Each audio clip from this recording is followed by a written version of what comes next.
May I have your attention, please? We are getting ready to open up the meeting. The regular notice requirement of the New Jersey Open Public Meetings Act has been complied with in that adequate advance notice of this meeting was given at least 48 hours in advance. On May 25th, 2018, notice was mailed to the Courier Post and the Aldea. Notice was also posted on a bulletin board located by the reception desk at the central office and all school building bulletin boards within the district.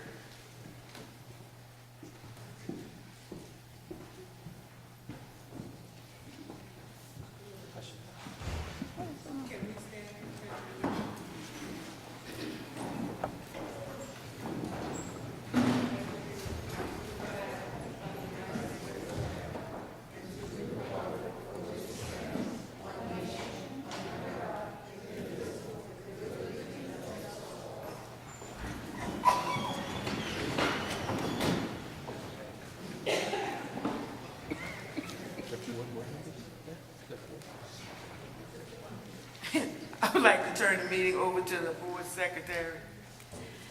At this time, we will be swearing in newly appointed student representatives from each school district. I will transition to the auditorium floor in order to swear in the student representatives.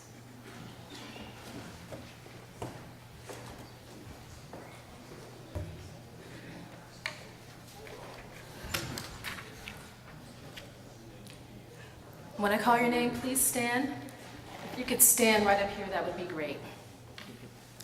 Brianna Kalaf, and I apologize if I mispronounce your names. Kahira Coleman, Jasmine Barr, Nashaya Montgomery, Courtney Davis, and Angel Rosado.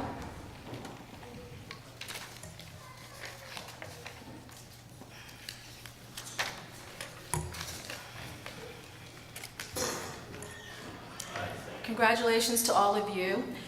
I'd like you to raise your right hand and repeat after me. When I say I, please say your own name. I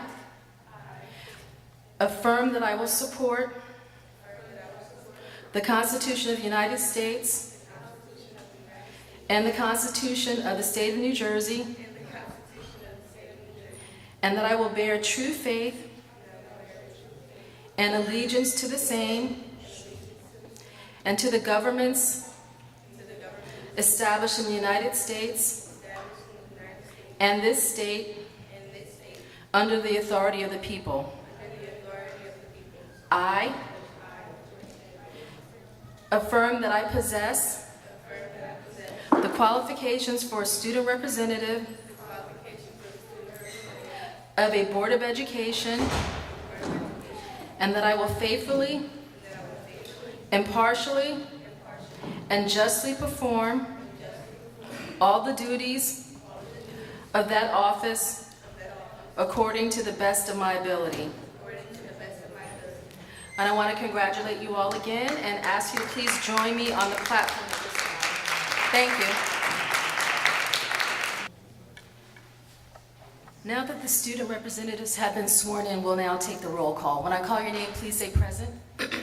Teresa Atwood, Catherine Blackshear, Nanam Nelson, present. Carmen Otero, Andrew Tolliver, here. Wasim Mohammed, Martha Wilson,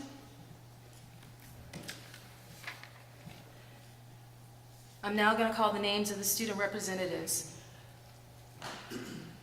Brianna Kalaf,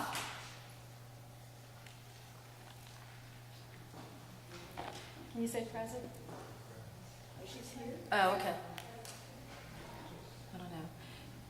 Kiera Coleman, Jasmine Barge, Nashia Montgomery, Courtney Davis, Angel Rosado. Thank you, Anissa, and we'd like to take this opportunity to congratulate again all of the student board representatives as well as the alternates who are here. I know we gave them a round of applause, but they deserve another round of applause for the work that they will do. Congratulations.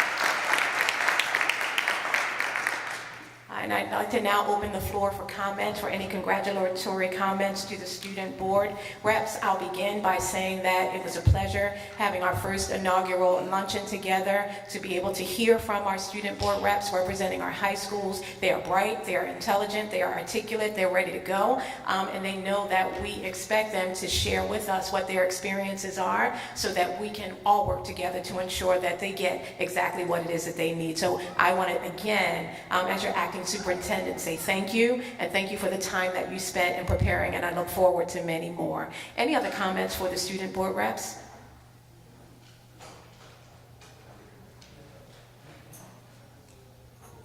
I would also like to just say congratulations, great job, continue to do the great work that you've been doing.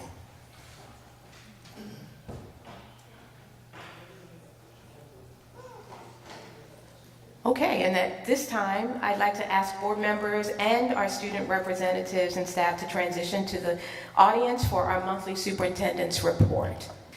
So good evening again, everyone. We're going to move right into our superintendent's report.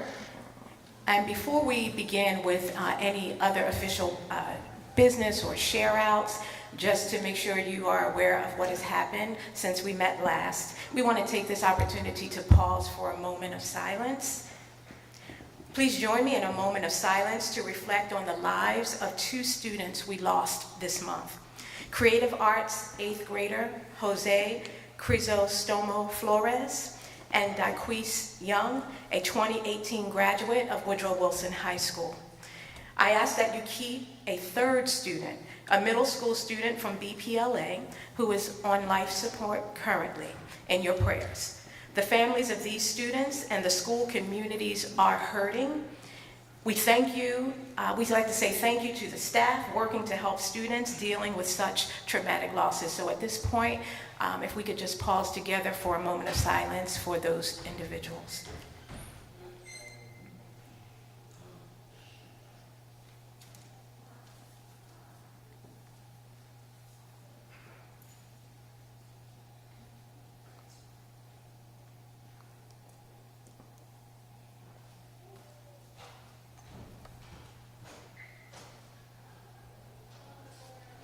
Thank you.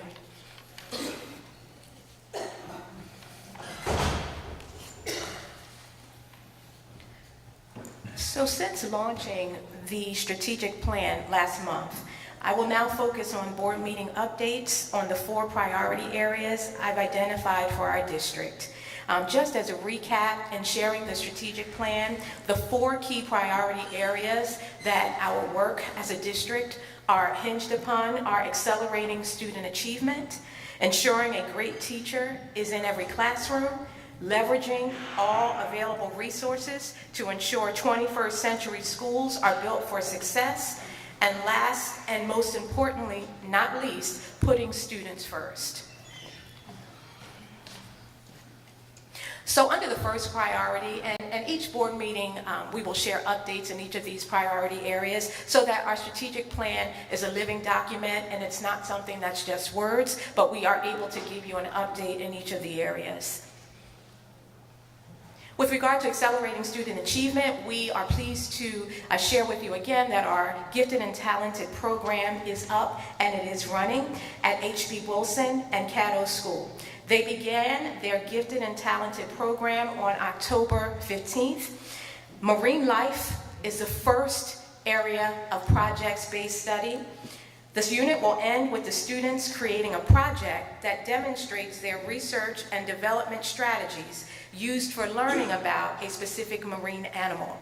And all of that work will be integrated, and we will utilize Bloom's higher order level of taxonomy and higher order thinking skills and rigor to ensure that we are pushing our gifted and talented students to the fullest of their potential. We'd also like to report out that our gifted and talented teachers received 2 full days of professional development and 2 half days of collaborative planning to begin their unit. That is not the end, it's just the beginning of their professional development, and we look forward to bringing you more updates on how our gifted and talented programming is moving forward. Also, under the area of Priority 1, Accelerating Student Achievement, we want to share a little bit with you with regard to data. And we are in the time of year where we are collecting a lot of baseline and benchmark data. We're using personalized, self-paced reading and math interventions to help students accelerate reading and math skills in line with our curriculum. These programs are only successful and our scholars are only able to thrive when we ensure they begin at the right level. That is why baseline and benchmarking data is so important. So just as an update, baseline data has been collected, small group and personalized instruction is in full force, benchmark testing is happening now in grades 6 through 12, and standards mastery quizzes will begin in mid-November. So we will come back to you so that we're able to share with you from baseline and from our baseline how our students are doing as they progress toward the various benchmarks and academic goals that are set for them. Moving along to Priority 2, a great teacher in every classroom. We know that we can't fulfill Priority 1 unless we have a great teacher in every classroom.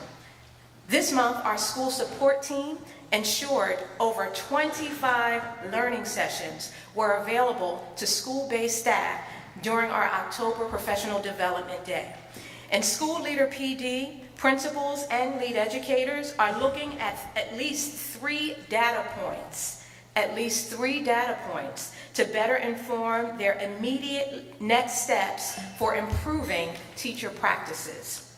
Across all of the PD sessions, intentionality is the name of the game when it comes to providing students with ample amounts of practice towards mastering a standard.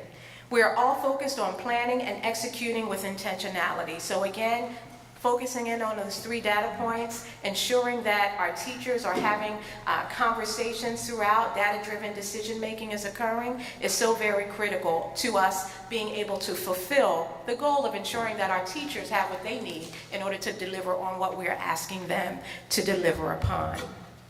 Priority 3, 21st century schools built for success. Yesterday, we had the opportunity to meet with the new CEO of the Schools Development Authority.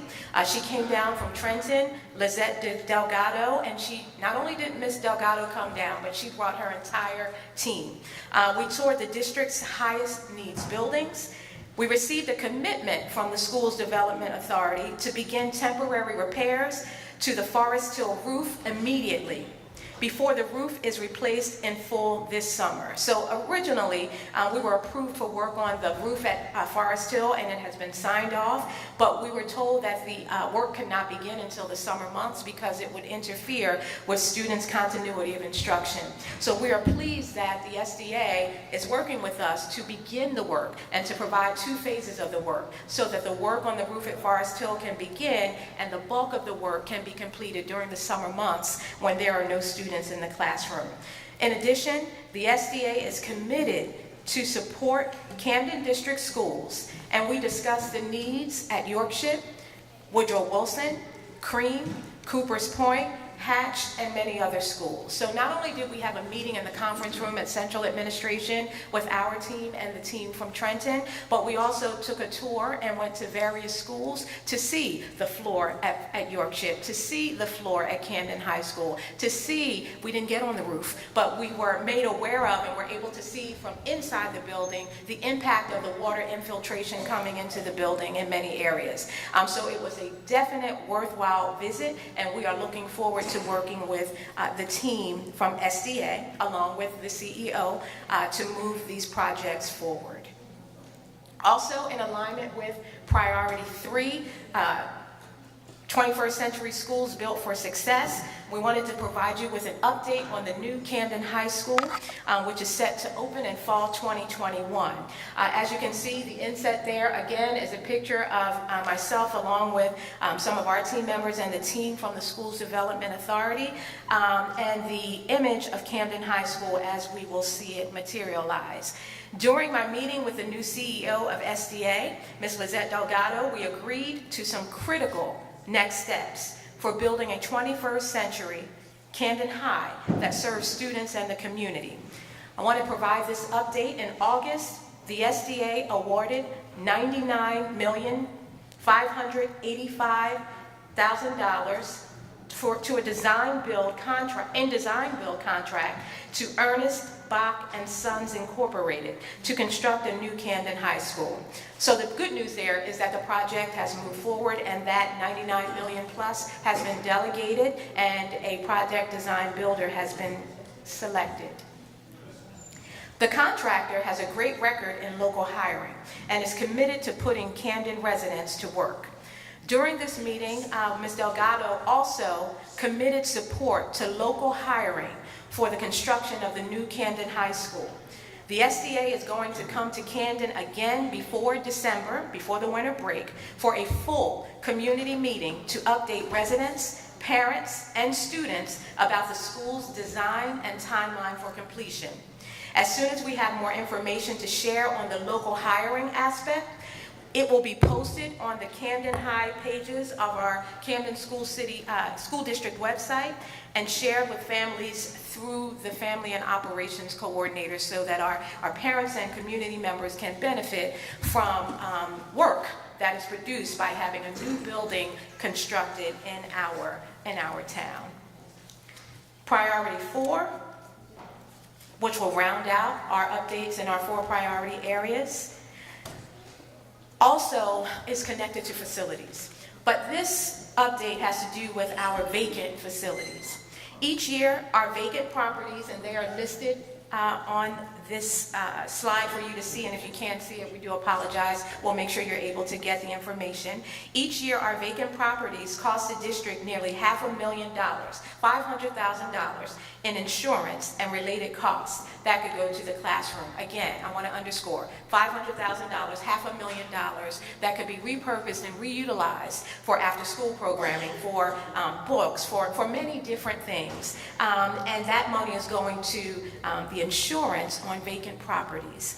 Currently, we have 12 vacant buildings without a clear plan for long-term occupancy. And we are looking to sell all of them to relieve the district of this growing cost burden. We are currently reviewing bids to sell the first batch of these properties. Should any of the bidders meet our bidding criteria, and we want to be very transparent with you. This information is on the website, but want to make sure that it's recorded in this meeting as well.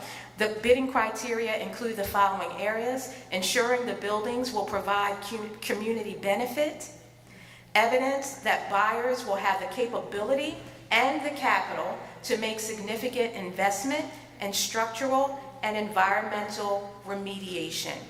These are some of the critical areas that we're utilizing as we're looking at those bids that come in. And priority 4, putting students first. If you take a look up here, you may not be able to see it too well, but that's food. And there's a lot of variety in the offerings of food that are listed on the presentation. Last year, and we wanted to be responsive, and we were, last year, one of the biggest areas of concern we heard from students as well as parents was about the quality of food service. So our school nutrition manager and our community engagement manager are working with Aramark to hear from families and share the new school meal options, which include 9 cold and hot breakfast options and 12 cold and hot lunch options. The School Nutrition 101 tour, that's what it's called, the engagement to still listen and learn and hear how people are feeling about our nutritional offerings. That tour is a citywide effort to help parents understand the positive changes put in place by our school nutrition team and Aramark to improve food services this year. The results were outstanding. 70 parents were impacted by the events, with 50 surveys received from parents and 345 surveys received from students. Overall, the feedback of the program is positive, and we will continue to work with our students and community to continuously improve our wellness commitments that we have made in the area of nutrition. We'd like to thank the community for your feedback. We need it, so we'll be coming back to you for more and your continued support. The next School Nutrition 101 tour will be held at Brim Medical Arts High School on Wednesday, November 14th from 5 to 6. That's Brim Medical Arts High School, Wednesday, November 14th from 5 to 6. And this information is available on our district website. Also under priority 4, putting students first,